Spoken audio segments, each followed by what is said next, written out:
On this episode of the Press Rewind Prince Lyrics podcast, my guest for this episode, Kevin Evans, and I are going to be talking about the nearly included in the Purple Rain film, but ultimately unreleased until 2017 track, Electric Intercourse. Welcome back to the show, Kevin. Thank you, Jason. Glad to be back.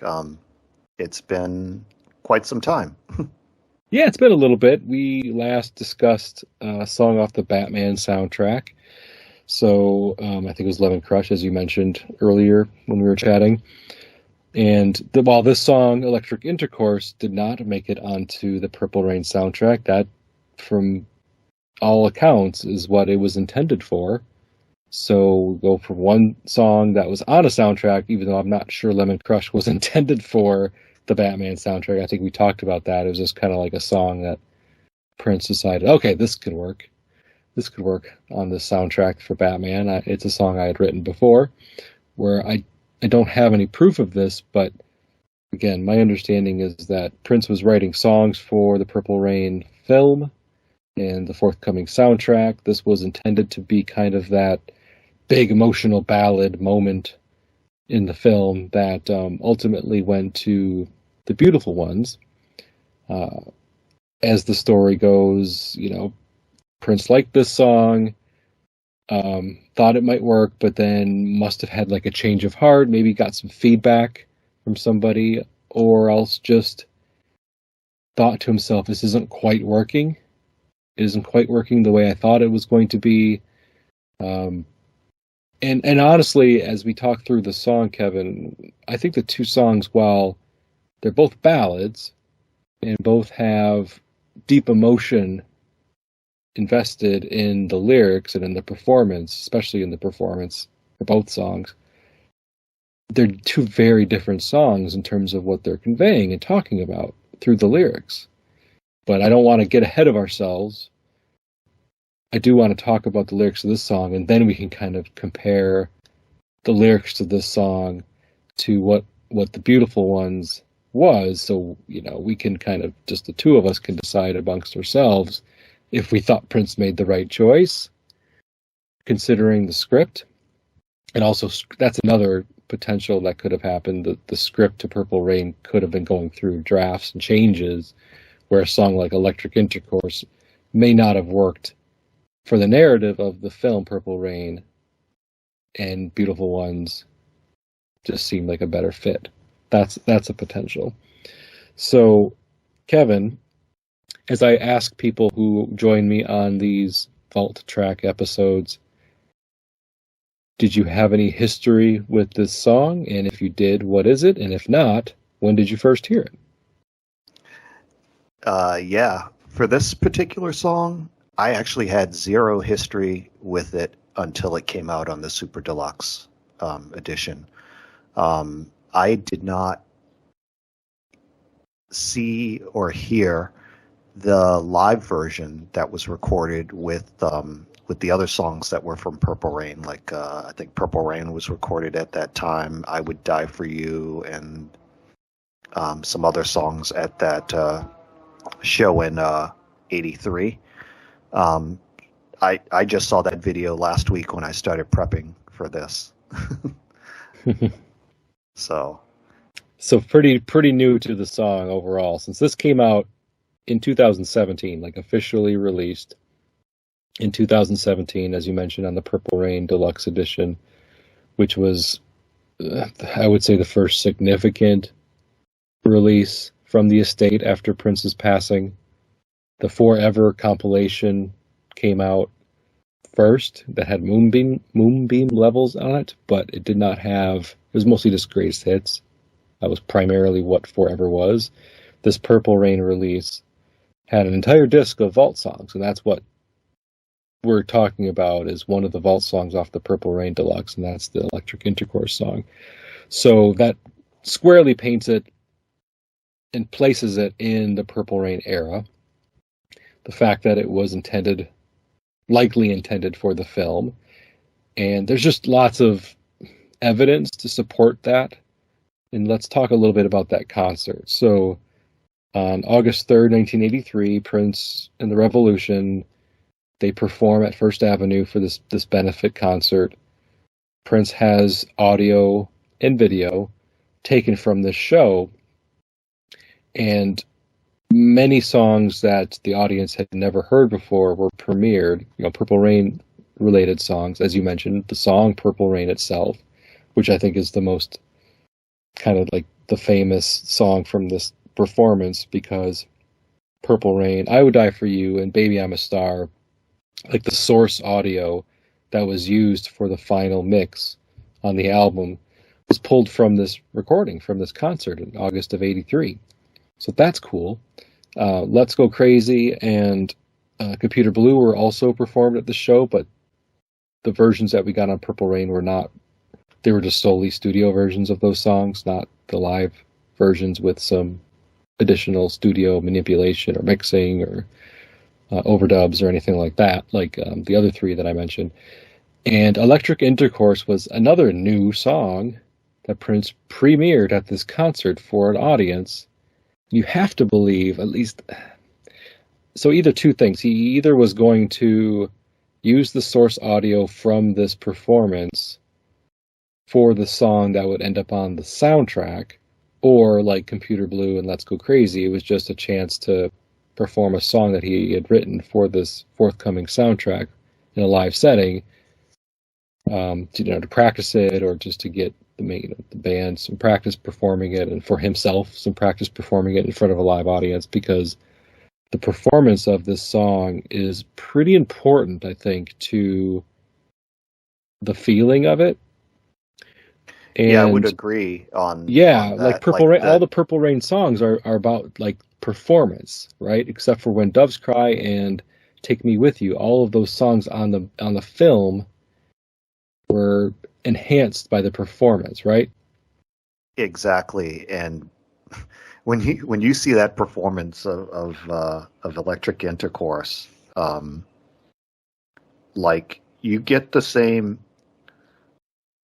At least for me, I got the same feeling that I get from when I see like The Beautiful Ones when he performs that in the film. Like it has that emotional punch to it. But as you mentioned in the intro, these songs are totally different, and but he brings it when when he performs it, and yeah, it's quite an amazing performance. If the listeners get a chance to go to YouTube and look for it, it's an amazing performance. Yeah, it does make you wonder what he would have done with the song if it was included and they had to film a scene around it. So in the video that you're referring to and that I'm referring to, which was taken from that August '83 concert, he's just sitting at the piano. He doesn't get up, he doesn't walk around, he doesn't like collapse on the stage like he does in the Beautiful Ones performance from the film. So in order to amp up the drama around the track, it makes you wonder what he would have done on stage performing this song for the film versus just for, the audience there at First Avenue. But regardless, even just him sitting there and performing it, because he's still very animated in the performance, a lot of pained facial expressions. There's a point in the song, where he's touching his head, because he's almost like pleading. We, again, don't want to get too far ahead of ourselves talking about aspects of the song and the performance. But the thing about this song, though, is there's that version that everybody who was there was familiar with, or anybody who had a bootleg of that performance over the years, over the decades. That's what they've lived with for their entire lives, or for the entire life of this song. I don't think, and somebody can correct me who's listening, I don't think the studio version, the version that we got in 2017, was as widely distributed as the live version. So I just don't feel like I've heard as many people talk about the studio version with the same reverence that they talk about this live performance. And I like the studio version. I think the studio version's great. I don't have like this, I don't hold the live version up on a pedestal that is, looking down on the studio version. I like both versions a lot. They're both pretty different while still being the same song. But I don't think like, oh, this is a missed opportunity. The studio version's trash, or, it just doesn't have everything that I need for a good Prince song. Yeah, for me, after seeing the live version, I want to say I'm leaning more towards that live version because, and the main reason why is I really like when he sings in his natural voice. Nothing against his falsetto. I love his falsetto voice, but for this particular song, when he sings it in his natural voice, and then uses the falsetto for the screams and things like that at the end, I think that's what gives it kind of more of that kind of emotional punch for me. But I can kind of see why he went to the falsetto for the studio version, because this song is clearly, somewhat of a blueprint for The Beautiful Ones. And so I think that studio version allowed him to kind of maybe that's where Beautiful Ones was born from, so. Certainly possible. And it's interesting how quickly he turned on a dime. Yeah, so The Beautiful Ones, according to Prince Vault, was recorded at Sunset Sound Studios on September 20th of 1983. And September 12th at Sunset Sound, Prince was still working on overdubs for Electric Intercourse. So he was still, the live performance was on August 3rd, so he had the song, of course, written. And there's some also basic tracking information that dates back to January of 83 for this song. Performed it live with the Revolution on August 3rd of 83. Went back into the studio to work on some overdubs on September 12th. 8 days later, he's recording The Beautiful Ones. I didn't take the time to go back to Dwayne Tudall's book, the Purple Rain Sessions book, to look at what happened. Is there people that got interviewed between September 12th and September 20th? I read the book, but it's been too long for me to remember. Was it something some sort of, again, feedback from anybody reading the script and thinking this is where we need an emotional ballad? Did it have anything to do with Vanity leaving the project, then having to search for a new actress? There's just so many things that could have happened in between September 12th and September 20th, but he basically abandoned this song and knocked out a masterpiece. No offense to Electric Intercourse, but The Beautiful Ones, spoiler alert for my opinion, is the better song. I think The Beautiful Ones is one of his best songs in his catalog, but what frustrates me a little bit, and what must have frustrated, I imagine, frustrated a lot of the concert goers at that First Avenue show, is they heard this song, and they saw Prince perform it in such in such a captivating way. And then they're like, okay, where is it? When are we going to hear it? When are we going to get it? And then year after year passes, and this song never sees the light of day. Not even as a B-side. It's just imagine frustrating. Yeah, imagine Electric Intercourse as a B-side to The Beautiful Ones. Yeah, right? That would have been something. Yeah, I mean, that is kind of also the crazy thing about The Beautiful Ones. It's such a well-known song, and it's so iconic and so revered, but it wasn't a single. There was already 5 singles from a 9-track album. So it's what are you going to do, release the whole freaking thing? So yeah, and Baby I'm a Star I think was a B-side. So you got like 6 songs out of the 9 ultimately saw the light of day. But then again, Darling Nikki is that iconic as well, and that wasn't a single. So when you have an album like Purple Rain filled with, banger after banger, you can't release them all. Yeah, you can't release them all, exactly. Yeah, Even Thriller, they held some songs back. I was just gonna cite Thriller, and Bad was the same way. Like they practically released every single song off of Bad over the course of like 2-3 years.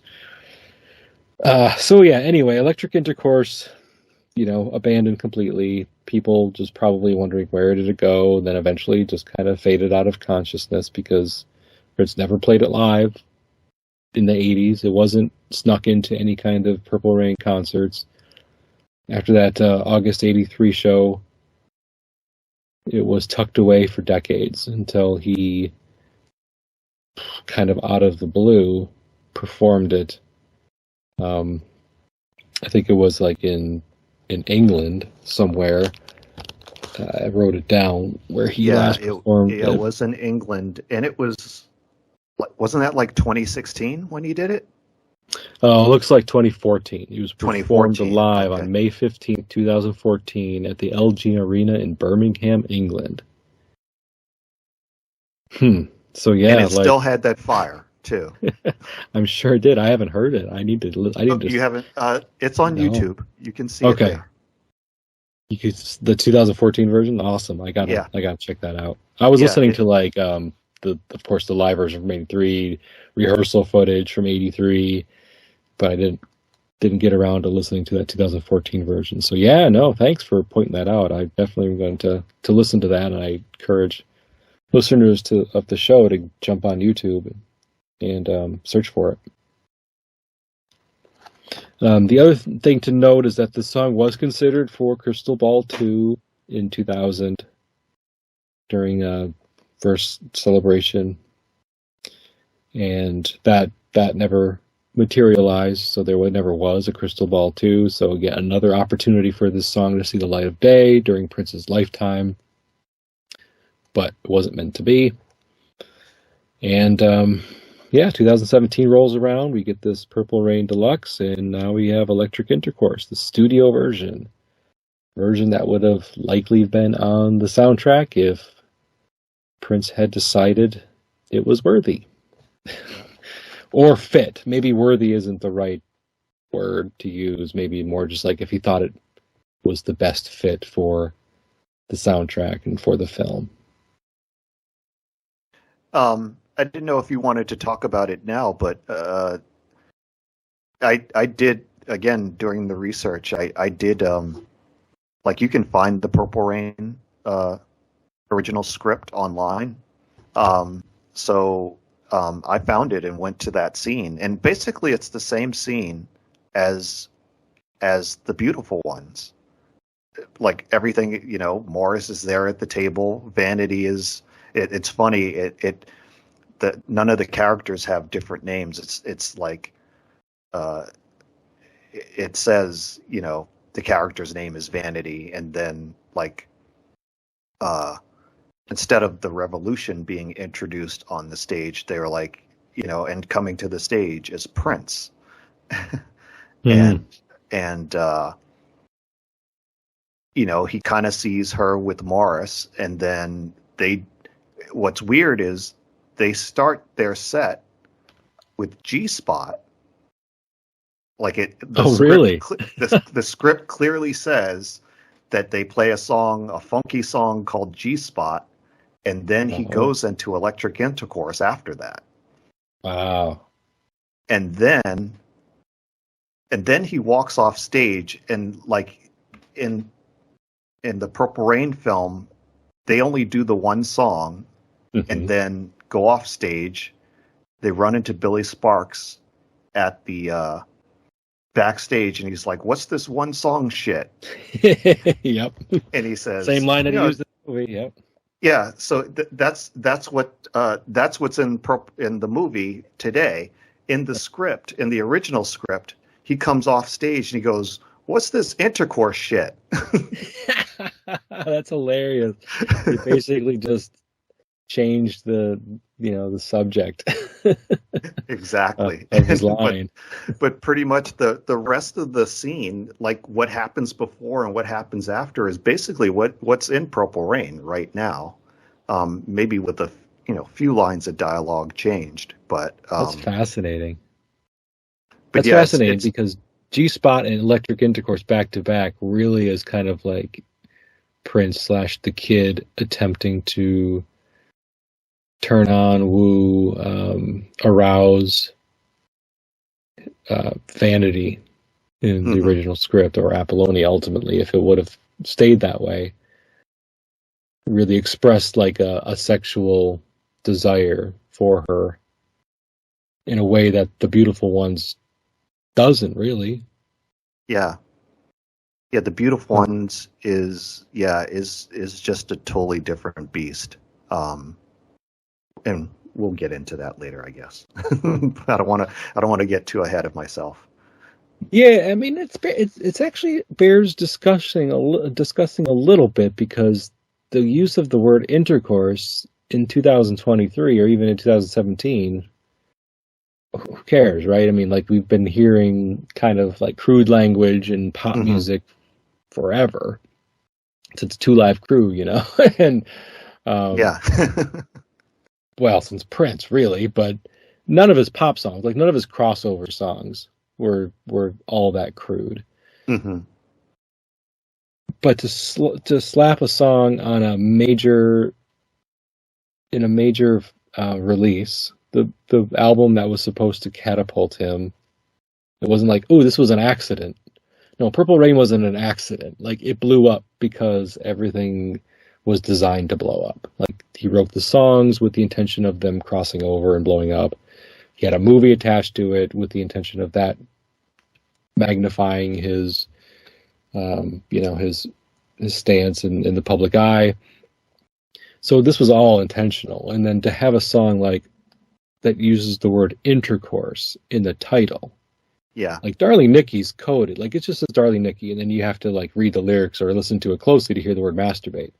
Yeah. Intercourse in the title of the song, it could have been just as simple as like, I can't have a song with the word intercourse in it for an album that is going to be so big. I don't want this to be just what everybody talks about, or I don't want places to not sell it because it has the word intercourse on one of the songs on the track. When you flip over the album and it says intercourse in big letters, it could have been just a very decision to just tone it down a little bit, tone down the sexuality. That's totally true. I mean, now that you say that, just think, in '84 when Purple Rain is released, the album, and immediately, Tipper Gore and her crew are like on top of it, like, oh, my child was playing Darling Nikki, and we need to start slapping some type of warning labels on these albums. If Intercourse were there, I mean, that might have happened well before the album came out or anything. So yeah, I could see a lot. I could see a lot of backlash happening with the word intercourse, as a title of a song. So for sure, again, it's a theory. There's lots of theories. We'd like to throw out theories on this show, so people can pick and choose through them, wade through the theories and come up with their own, or like, oh, that's interesting, hadn't thought about that, or correct me if you think I'm totally off, which I'm fine being corrected. Feel free to contact me, pressforwine.net, if you have another theory that we didn't articulate or speculate on here as to why Prince left this off, other than just the simple, like, Beautiful Ones is a better song. But what prompted him to write that song in the first place? That's kind of like always the big question in my mind, because this is a great song. So there's something just didn't sit right with him. It's the only thing I can think of. It's just like, oh, this is good, but it's not transcendent. There's just something that I'm missing, he must have felt. But we've been talking about the song. without getting into the details, into the nitty-gritty of the lyrics. So let's get started on that. So Prince starts off by saying, I feel some kind of love for you, and I don't even know your name. This is the kind of love that takes two. I want you, and I'm not ashamed. 'Cause baby, you shock my wire with the sexual electricity extraordinaire. Come and take advantage, undress me. I don't even know you, I don't even care. And again, reading them, whatever, the lines are the same, but you got to listen to the way like he performs it, and like has the dramatic pauses, and you've got like the keyboard snap ding after certain lines, and he just has a really smooth delivery of this, where me reading it sounds a little awkward because I don't have probably the right beats, but the way he does it, impeccable. Like it's performed great, and very, like I said, compelling performance for the song, studio or live version. So Kevin, like some key lines here. What are you seeing off of the first verse that you think is interesting or worth discussing further? Well, for me, like, I think what I like about this first verse is he's just very straightforward about what he's feeling. I don't know what it is, but I feel something for you, some kind of love for you. And, I just met you yesterday, or I just saw, this is one of those love at first sight songs, that he has. And he's just kind of wearing, his heart on his sleeve here. And that's what the whole song's about, is like having his heart on his sleeve, and not afraid to show, this woman, not afraid to show the people who are around this woman. He just wants to, he's like on some mountaintop just yelling it. So I think that's what I get out of this. And then I also like really love his, with the title like Electric Intercourse, he's, weaving things having to do with electricity throughout, the verse, and especially I really like "You Shock My Wire," like some hidden veil for his penis. So yeah, definitely metaphor there, an innuendo there being used. Yeah, you're right. I mean, so we talked about the intercourse part, but we haven't really talked about the electric part yet. So he comes off somewhat like a sexual Thomas Edison in the song. Like he's inventing, electricity and likening electricity through sexual attraction and sexual friction, being kind of like, this is a metaphor for that, using all these electrical metaphors like shock my wire with the sexual electricity extraordinaire. And yes, wire, he says my wire, like, yes, you could certainly conceive that to be his penis with a sexual electricity extraordinaire. And that theme, the thematic elements that he adds to address the electric part of it, continue on through the song, and of course in the chorus as well, as he repeats the line "electric intercourse." But the other thing I wanted to mention is touch on a little bit more is how you talked about, like, this is kind of, you get the impression it's a love at first sight, and he definitely attempts to emphasize that he doesn't really know this person. I feel some kind of love for you, I don't even know your name. And then towards the end of the verse he says, undress me, I don't even know you, I don't even care. Come and take advantage, undress me, I don't know you, I don't care. And normally when somebody is acting in that way, when somebody that they don't really know, the word love seemingly used inappropriately. Yeah. Like it feels almost like lust. instead Yep. of love. I was going to say, yeah, this is, akin to the episode you had a few episodes ago, lust you always, Yes, exactly. Yeah, he doesn't feel any love. He's just, and I was going to bring this up later. Like, I feel like this song it's kind of a combination of a few of his earlier songs before it. So, and mainly if you take like I Feel For You, you know, uh, what's the line in I Feel For You that I'm thinking of? I just had it in my head, but it just went away. Well, let me look up the lyrics. I wouldn't lie to you. It's mainly a physical thing. Yeah, that's what I'm thinking of. I wouldn't lie to you, baby. It's really like, I feel like when he's like, I feel some kind of, there's, first of all, there's their I feel for you. And, it's mainly a physical thing. And this thing that they, this whole song is about physical. Yeah. Nothing about emotional, all about physical. And that's what I take from like I Feel For You on this is that,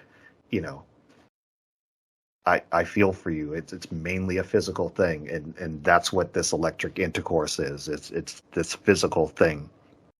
Yeah, and then the other, I Feel For You could have been retitled I Feel Horny For You. Yeah. And what's the other one that you were thinking of? The other one I was thinking of is like Do It All Night from Dirty Mind. Just the whole, when we get, I guess, more into the second verse is where the Do It All Night kind of like themes from that song kind of come up.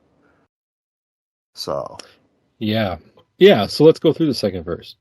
Oh, I feel some kind of sexual current. Tell me, do you feel it too? Our bodies want to be together. Girl, I want to be with you. Electric is my body, baby. I will shock you with my lips. Darling, don't you know your Technicolor climax is at my fingertips?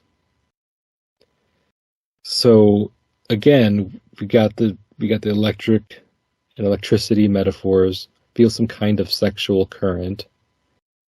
Our bodies want to be together, like they're being drawn together by some force beyond biology. Something's forcing them together like two magnets. Electric is my body, I will shock you with my lips. The Technicolor climax part, maybe I'm just not a really smart electrical engineer that can tell me how there's a connection between Technicolor and electricity, besides the fact that, that is something that is, brilliant and bright, like electricity potentially. Yeah, with that line, I think what he's really saying is, I can do things with my hands that make you see colors and sure, yeah, things like that. So I think that's where the Technicolor kind of comes up. It has more to do with a descriptor of the climax, like what I can do with my hands is just gonna, yeah, it's gonna definitely gonna please her in ways that she's not used to being pleased. Exactly. Even though he doesn't know her. Even though he doesn't know her. I feel some sort of sexual current. So kind of like, I feel for you, like you had mentioned before. I feel something. I feel this thing for you. And I'm going to call it love. However, I may think most people from the outside looking in would probably call it more like lust or infatuation or just attraction, just general attraction. But he's asking her, do you feel it too? Doesn't want it to be just a one-way thing, and there's a key question in the chorus that we'll get to shortly, that he asks as well. So he's like asking questions. Tell me, do you feel it too? And then in the chorus he asks another big question that he repeats multiple times. And so that's kind of like where I'm getting with this, is just kind of an advancement of those themes that you had talked about. in the songs June mentioned. So you brought up "Do It All Night," and kind of cited that as a song with similar themes, and that song is very just like very repetitive lyrically. We're going to do it all night, doing it, making love, having Yeah, sex, or whatever yeah. you want to call it. And that's the thing about this song. So he in the chorus, which is just simply electric intercourse. Don't you wanna electric intercourse? Don't you wanna make love? And then he repeats that again. So he's asking, but he's just kind of like also not do you want to, don't you want to make love? Like kind of almost like expecting the answer to be yes. And but then also you can interpret that don't you want to make love as in like I don't know. I mean, I get like potentially that he's almost expecting a different answer besides yes. Like she says, don't you want to make love? Well, no. Don't you wanna? Like when you say that to somebody, like, don't you wanna? I feel like they've already given that person a negative response, or Hmm. maybe have paused or hemmed and hawed and maybe not given them the affirmation that they were expecting immediately. And I don't know, maybe it's just me, but it just feels a little different when somebody phrases a question with a negative like don't you wanna, as opposed to do you want to make love? Hmm. Do you want to make love? Don't you want to make love? And now that I'm thinking of it, do you want to make love or what? What's that song? That's that Time song. It's Jungle Love. It's in Yeah, Jungle Jungle Love. Love. I think that's an aside in Jungle Love. Yeah, it is. What's the matter, baby? Where's your guts? You want Don't to you make want to love make or love what? or what? Yeah. Yeah. Yeah, yeah. So these songs are written around pretty close to the same time because, of course, Jungle Love was done and written and recorded before filming the movie since it's performed in the film. Hmm. So 83, yeah, yeah. So, and of That's a course, nice we all connection know, there. I hadn't thought about that until you just mentioned it. yeah, And then that's even the just beauty thinking of it. of, yeah, and then just even thinking of, don't you want to, like, I mean, the rest of the song is basically him just saying that, you know, don't you want to make love? But yeah, it makes you think, you know, does she really feel the same way? Like he's Because trying to why would he? convince her somehow Yeah, that she does. Like, yeah, you want to make love, right? I mean, of course you do. yeah. Why wouldn't you? I'm Prince. Of course you do. Come on. Yeah, because I guess maybe when you ask a question like that, as opposed to "Do you want to make love?" yes or no, you can pretty much you can give a pretty succinct answer. But don't you want to almost implies that you if you say no, you need to come up with some reasons. Like, Hmm. and I could be totally reading this wrong, but I feel like when you ask it that way, not only is it unexpected or he's the unprepared for a negative answer, but you need to you need to come up with some excuses as to why you don't want to make love. Almost like he's incredulous that she might even say no or not be quite as into it as he is because he's it's like this whole song is he's trying to convince her that there's something between them, like there's this electricity between us, and the sexual energy between us is just it's shocking. It's Hmm. and using all these words to kind of impress her to make her think that there's something there when she may not know yet because they just met. But he feels it, and if he feels so strongly about her, and it feels so strongly about their attraction, then it must be real, right? But yeah, anyway. So what do you think about like that take? Do you think I'm off? Yeah, I'm kind of conflicted here, like as to whether he's begging here in some kind of way, or if he's, I don't know, egging her on in some kind of way. The performance in the '83 concert when he's sitting there at the piano, and it gets to the end of the song, and he just keeps repeating, "Don't you wanna? Don't you wanna?" And he keeps trailing off before he says "make love." And occasionally he'll say it, "Don't you wanna make love?" Then sometimes he'll just say, "Don't you wanna?" And he almost acts like he's nervous, a little apprehensive in even asking the question. Like it looks like he feels maybe embarrassed, but also pleading. And I don't want to say begging, because begging seems off and negative, but just desperate in some ways. Yeah, desperate is a good word. He's like, we've got this connection. Come on, we need to leave this place right now, and let's go do this thing. So we need to see it through, basically, is what he's trying to. I think what he's trying to convey here is like, there's something here very clearly. I feel it. I think you feel it, but I need you to tell me by saying, "Do you feel it too? Don't you want to make love?" But I need you to tell me that. And don't you want to make love? Tell me, because if you feel it too, then we need to see this through, and we need to, take care of the physical connection that our electric bodies are, requiring at this time. Interesting. That's the fascinating thing about going through these lyrics with somebody else in real time. It's like, I think I'm thinking of this song in a different way. Like, I always kind of felt he was just singing this song about somebody that he was attracted to and just trying to convince her that he was the right man for her, which in some ways this song still is.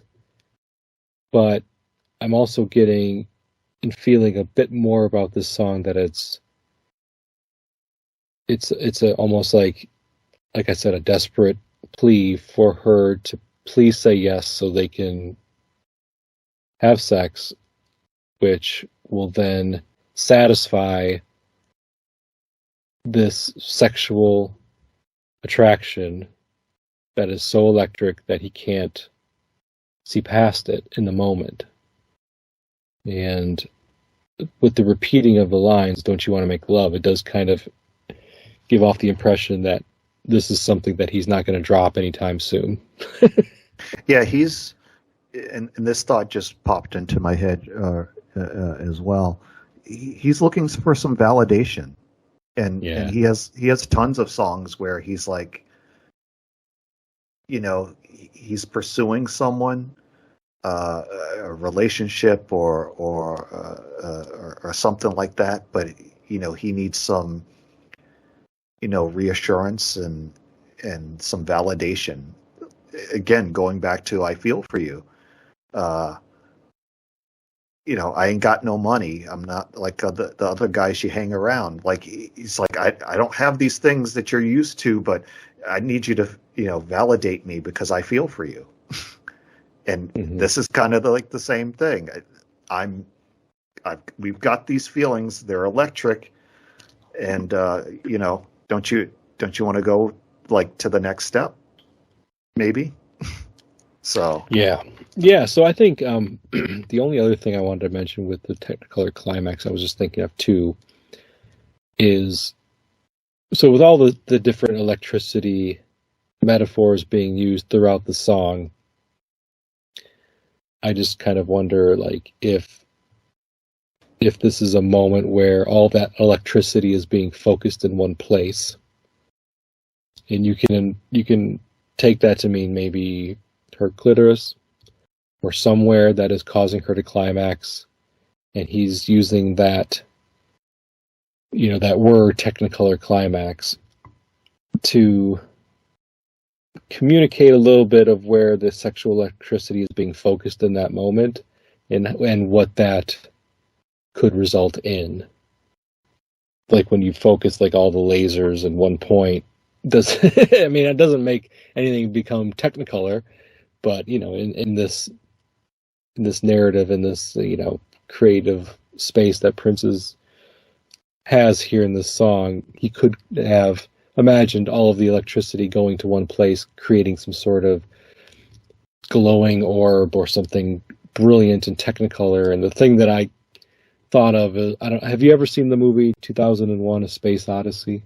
Yeah, I've seen that. If you remember, towards the end of the movie, there's that point in the film where the astronaut is like transporting himself through hyperspace or through like time and space, and it's just all these brilliant colors coming at him. You've got all the lights coming towards you on the screen. Yeah, that's just the visual representation of when I hear Technicolor climax. Strange as a movie. The other thing that again just popped in my head when you said Technicolor, Technicolor has to do with film and movies, and movies are, big. At least back in the day, they were big. You went to a theater and the screen was huge, and the theater was huge, and just imagine like when the first like Technicolor like type films came out and things like that, and what a spectacle it was, to go in and see, say The Wizard of Oz, and the first 20 minutes of that film is in a sepia tone, and then all of a sudden you land in Oz, you go out that door, from the house, and nothing but Technicolor. Yeah, it's like an orgasm for the eyes. Exactly. Yeah, good one. I like that. Yeah, and Prince would have remembered, he would have remembered watching black and white films when he was a kid. So I'm sure that he had experiences growing up where he was introduced to movies that were just filmed in black and white, and it's very drab colors, and you had to use your imagination. And then, wow, looking at the brilliant colors in this film, that now that they're filming things in color, look at how bright everything is and how colorful. And old Hollywood movies have, I think a lot of them, they were very much, they wanted to really enhance that color because it was a big deal to be in color. And so directors were using film. I think that was probably going to really, like I said, enhance the color in a way that would highlight it and make it look so bright and shiny and Technicolor. So that's a term. You're right. That's a term that, I don't know if it originated in Hollywood, but it certainly was used to describe color pictures in a way that people would know. Like, this is a Technicolor film. Yeah. This is different than your normal black and white film. And I'm not sure where you're looking at the lyrics from, but I am looking at the Moonbeam Levels site. Same here. Yep. And it's interesting that Technicolor, they do have like uppercase, like it's capitalized. Yeah. It's probably a trademark. As if it were a trademark. So yeah. Okay, so one other thing I wanted to talk about, Kevin, is the comparison between The Beautiful Ones and Electric Intercourse. I don't want to spend a lot of time on it because the song's about Electric Intercourse, not The Beautiful Ones. Got a whole episode on that song. But if you think about it, we alluded to it, the two songs, how different they are in terms of what they're talking about in the lyrics. Again, the performances are still very emotional either way, but the emotion is driven from a different place. In Electric Intercourse, Prince's emotion is being driven from, I'm going to say lust. I don't care that he says love. I would agree. Electric Intercourse is all about lust. Yeah. Yeah. It's driven from a lust and from sexual attraction and from just feeling like he's met somebody who has the potential to be a great partner in bed, but he doesn't know her name, doesn't know anything about her. He just has that immediate bolt of electricity to run through him when she came onto the scene and walked into his life or whatever it is. And this song is an expression of how he feels in that moment. The Beautiful Ones is more of a breakup song in some respects. Although in the film, what it does is it wins Apollonia over, but the lyrics talking about, he's so confused and the beautiful ones are the ones that you lose, because I think how it works in the film is like he wants her, Apollonia, to make a choice, right? I mean, he's the whole scene, and you even mentioned in the script, it doesn't. She's still with Morris in the club when he performs G Spot and Electric Intercourse, just like she's in the club with Morris when he performs The Beautiful Ones. But I think it clearly works better for the film, The Beautiful Ones does, because he has that very emotional, do you want him? Or do you want, or no, he says, do you want me? Yeah, do you want him or do you want me? Because I want you. I gotta know, yeah. do you want me? Because I want you. And that forces, of course, Apollonia in that moment to kind of abandon Morris there in the club and go meet Prince and behind the club in the alleyway so she can go home with him.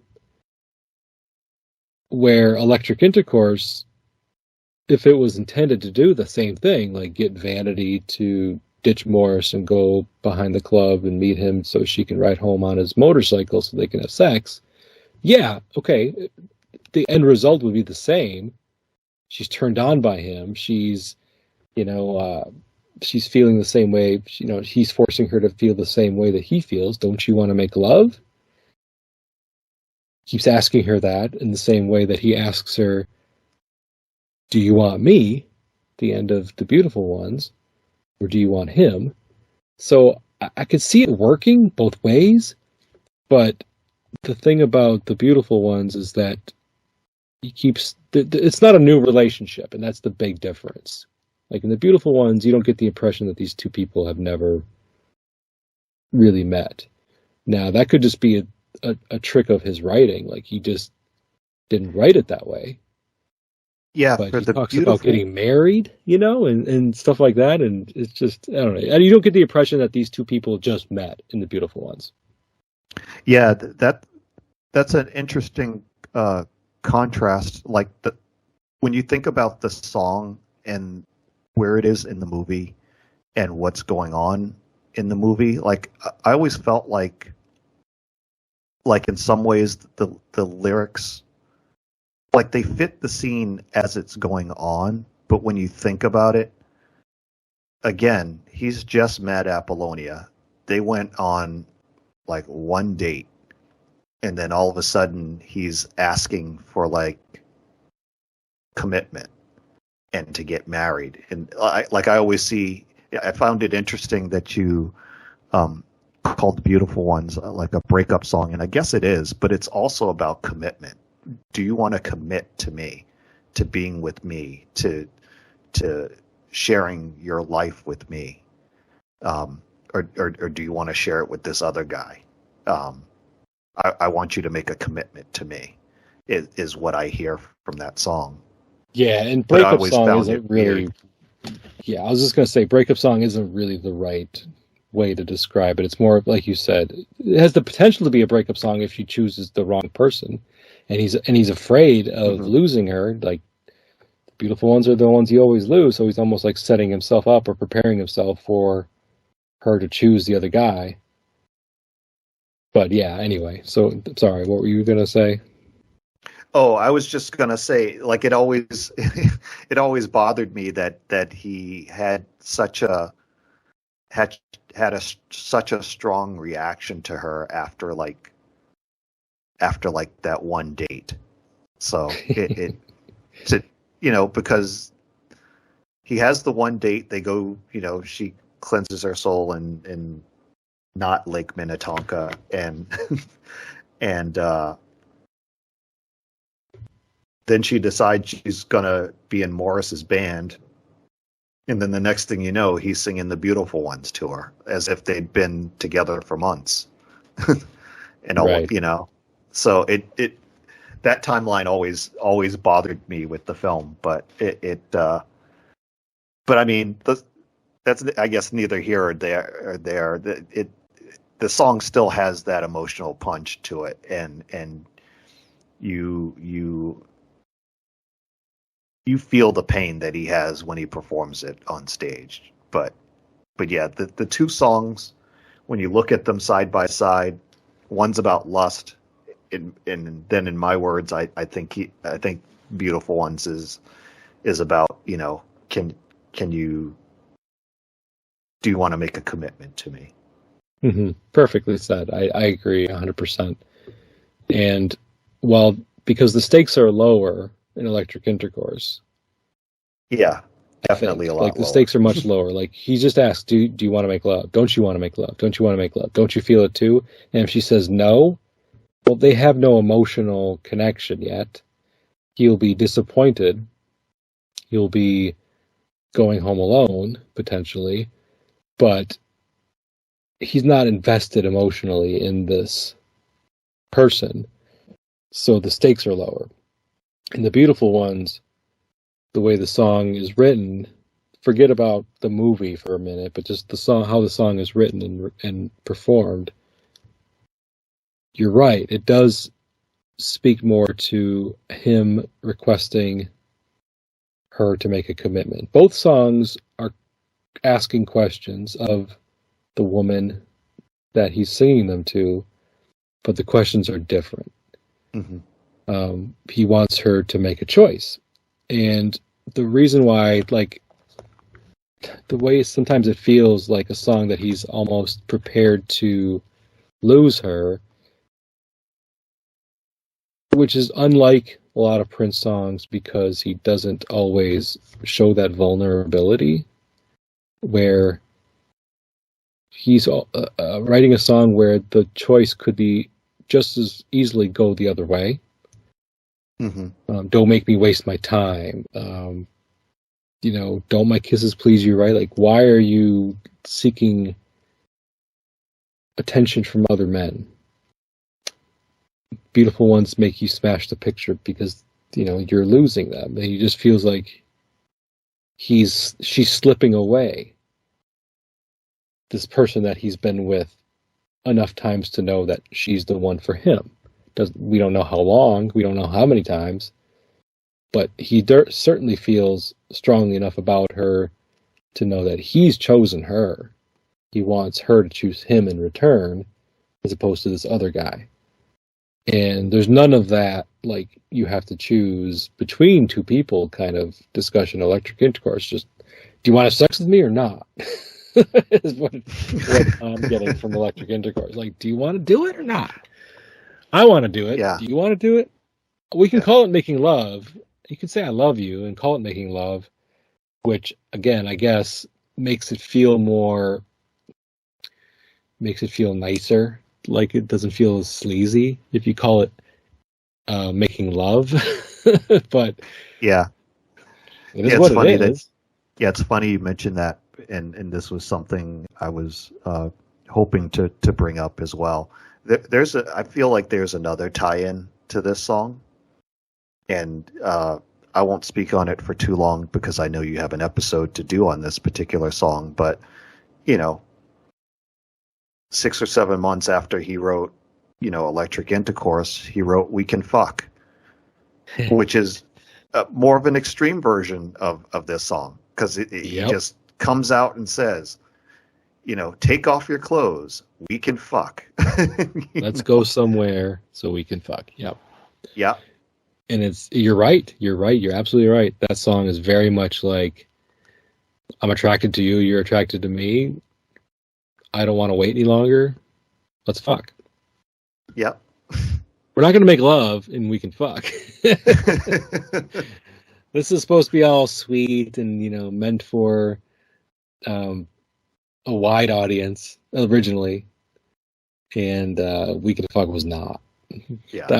That was not going to be in Purple Rain. Imagine a track listing of Electric Intercourse there, and instead of Darling Nikki, We Can Fuck. This album would have been just like, it would have been cool, but there's no way this would have sold, went diamond status. Yeah. It just would have been too risque. There would have been too much backlash. Prince was already pressing buttons on 1999 with songs like Lady Cab Driver and Let's Pretend We're Married. And then to come out with his next album like this, and then have songs like Erotic City as a B-side, like, no. he did the right thing. Yeah, he definitely did. That would have And turned off, I think, a lot of older people for sure. yeah, Okay, Kevin, I think we've been chatting about Electric Intercourse long enough. yeah. Do you have any final comments you would like to touch on, or anything about the song that you don't think we've covered yet? Nothing about the song, but well, I guess it's more about how I feel about the song. Like Sure. when we first decided to that this would be one of the songs that I would chat with you about. Um, I originally I was kind of lukewarm on this song, to be honest with you, and I always felt like the chorus, which is basically half the song. I mean, the second half of the song. It's a 4-minute song, but 2 minutes of it is basically him repeating the chorus. But I always found it kind of cheesy sounding, just the way the way he sang "Electric Intercourse" and the combination of the synthesizer with it just sounded kind of cheesy to me. Um, but I grew to appreciate it over the last like couple of weeks as I've been uh, learning more about the song and things like that. And especially, I think seeing that live version from '83, just really changed my mind about the song. And it's a little higher on my list than it was, say 2 weeks ago. So, Good deal. Good deal. Yeah. I've always enjoyed this song personally, but I've never felt like it was a top 10 or top 20 Prince song. But after watching the live performance, and again, at the beginning of the show, I said I liked both versions pretty close, and that's still true. But the live performance enhanced my appreciation for the studio version. Let's just put it that way. And so now I could think of this song being that emotional centerpiece for the album or film if it ended up being included, even if it's thematically quite different than the beautiful ones, as we already discussed. I'm not going to continue to go down that rabbit hole. yeah. But I do like the song. I would like one day, I think I would like to try to create a list of my top 100 favorite Prince songs. I'm not going to bother like trying to rank them all. That would be a ridiculous endeavor. But I wonder if where this would fall. I'm pretty sure it'd be in my top 100 Prince songs. But you gotta also remember the man wrote a lot of songs. Yeah, I don't know if it would make my top 100. Right? I mean, that sounds crazy, right? Because 100 is a lot of songs, but this guy made so many songs. So many, yeah.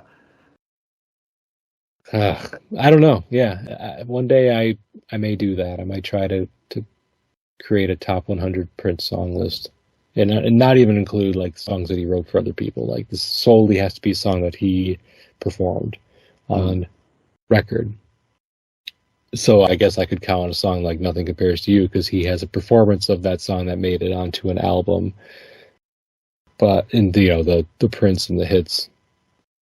Yep, the collection from '93. Yep.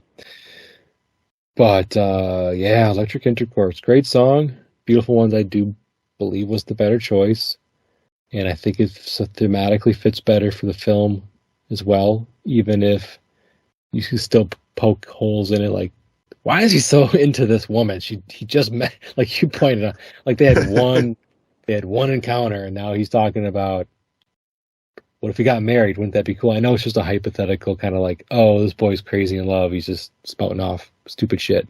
Let's get married.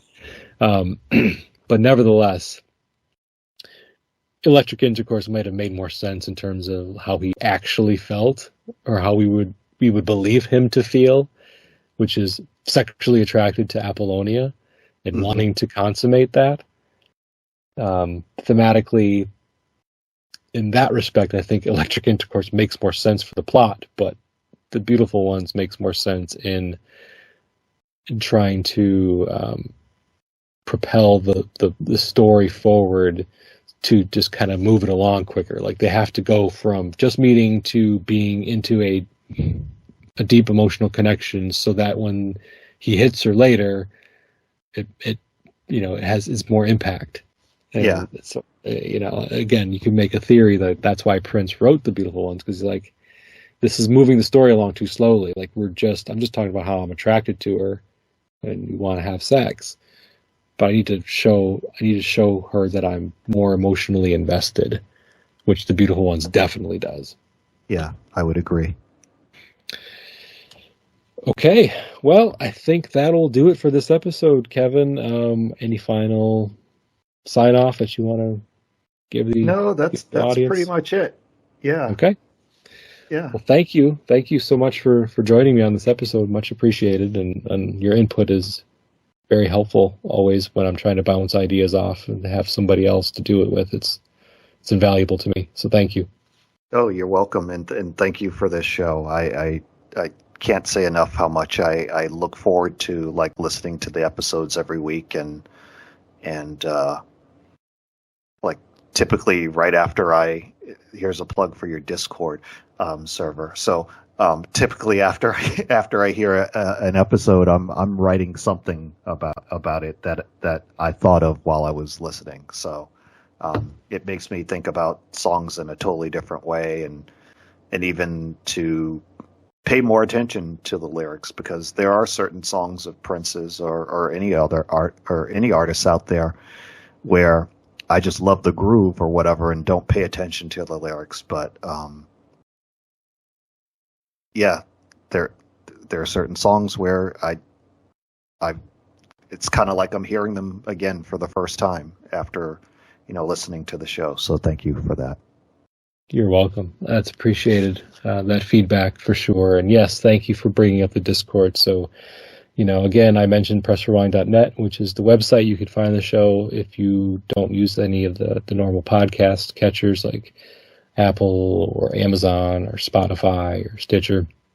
You can find them there as well. But if you just want to go straight to the show, just go to pressrewind.net and you'll find it there. Also have a Discord.